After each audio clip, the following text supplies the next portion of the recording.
Sorry আপা, আমি বুঝতে পারি নাই, আমি ভাবছি যে আমার গার্লফ্রেন্ড দাঁড়ায় আছে। খবরদার বলতেছি, আর একটা মিথ্যা কথা বলবি না। মেয়ে দেখলে গায়ে হাত দিতে ইচ্ছে করে না? তোদের মতো ফাউলদের আমি ভালো করে চিনি, আজকে তোর খবর আছে।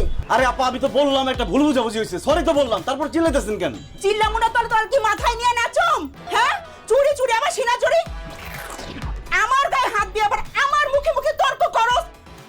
থাপড়ায় তোর গালের সব কাটা দাঁত ফেলাই দিমু। কি তুই আমার থাপ্পড় মারবি? আমি কি দাঁড়ায় দাঁড়ায় আঙুল চুষুম? একটা লাত্তি মেরে কোমর রাড্ডি ভেঙে বললাম যা ভাগ সামনে থেকে। কি তুই আমার কোমরে লাথি মারবি? খাড়া আজকে তোরে আমি